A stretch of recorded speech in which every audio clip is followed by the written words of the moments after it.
Hello and welcome. Thanks for stopping by. It's Simon Hurley from Inklips, and today I'm going to be showing you how to use dye inks to stamp onto kraft cardstock to get a really muted, faded, kind of toned down look. So I'm going to be using the Altenew stamp set called Vintage Flowers. This is a layering stamp set, and today I'm going to be using that bottom portion with the branch, and I'm also going to be using some of those smaller layering flowers to fill it in. I've used this in a past video. I've used some of the bigger flowers from this stamp set, but like I mentioned before, I'm going to be using those smaller images down below.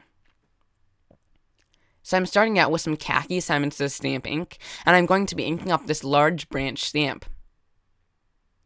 This khaki ink is kind of a color that looks like the kraft cardstock we're going to be using today, except when I stamp it down onto this strip of kraft cardstock here, it will actually darken as it goes into the paper and kind of smooth in and fade out.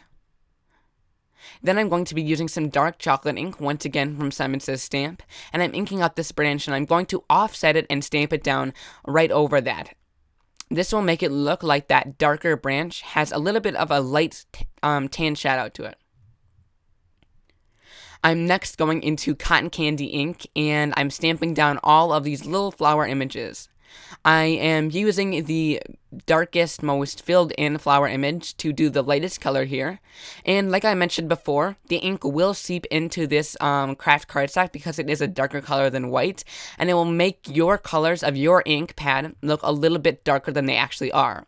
So go with a very light color, and then you'll get a little bit of a darker result. I'm next using Hot Lips ink, and I'm going to be using the medium image, or the second image, from this flower, and I am kind of flipping my block around and figuring out where this is stamped. It was kind of hard for me at first to figure out how to kind of match these up like they're supposed to, but after I kept going along for a while, it got much easier, and it was easier to kind of line these flowers up, but you'll see I was struggling at the beginning here. So I'm just going to keep on stamping and lining up these flowers.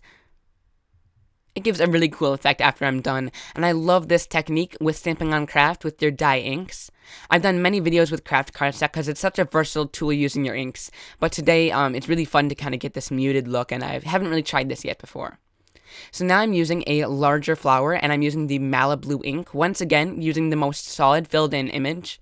And again, this is a lighter ink, but it will darken up as it goes on to the kraft cardstock, so make sure you plan a little bit ahead and choose some really light colors, because knowing that they will darken up. Now I'm going into Audrey Blue, and I'm using the lined image for this flower, and I'm just going to kind of match them up and figure out how they stamp on top of these and give them some good pressure and layer them up. So I'm just kind of filling in the areas where the pink flowers didn't get.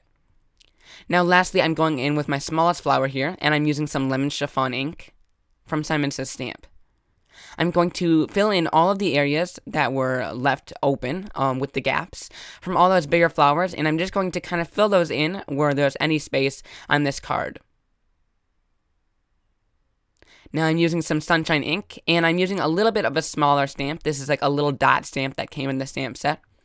And I'm going to be stamping that directly in the center of the yellow flower. Now with these layered images, they do not have to be perfect. If you get a little bit off, it just adds a little bit to the card, and it just kind of adds some character and effect to the card.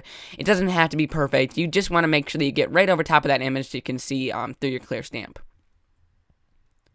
So now there wasn't many tiny leaves in this stamp set, so I decided to just kind of use this image that was actually for a layering flower, but to me it looked like a leaf, so I'm using some green apple ink from Simon Says Stamp, which is my lighter color of the two, and I'm going to kind of stamp this down wherever is needed on the flowers. I kind of thought that it needed a little bit of green in here just to kind of balance out the color scheme and kind of make it, a little bit more like a flower.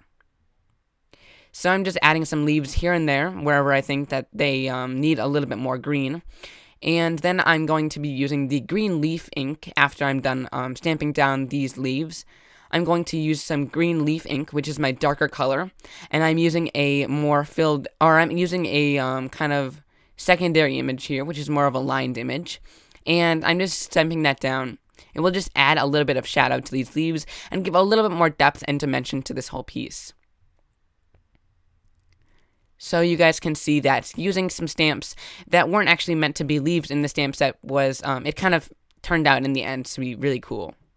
So now I'm adding little dots here and there on my piece. I'm adding a couple bigger dots and a couple smaller dots here and there just to add a little bit of depth and dimension. I also added some dots onto my flowers, which you guys will see in a little bit later. Now I'm adding this piece. I've added it onto a pink cardstock, and I'm adding it onto a side folding card base. Then I'm going to be using slate ink, and I'm using a different stamp set from Altenew, and I'm using a great sentiment that says, "You are always so thoughtful." I've used this sentiment a lot. It comes in handy a lot, and I love the different font that it has in it. So I hope you guys learned a little bit more about today's video and how to stamp on craft cardstock using some dye inks. It was a fairly simple card and a fairly simple technique here, but it does give it a big impact, and I love the different kind of color combinations and how you kind of mute your color using some craft cardstock. So I hope you guys really enjoyed this video for today. If you did, please give it a big thumbs up and also subscribe to my YouTube channel for all of my other videos to come into your inbox for you to watch in the future. I will have all the products listed and linked down below or at inkclips.com so you can purchase everything I've used in today's video. Thanks so much for watching. See you soon. Bye.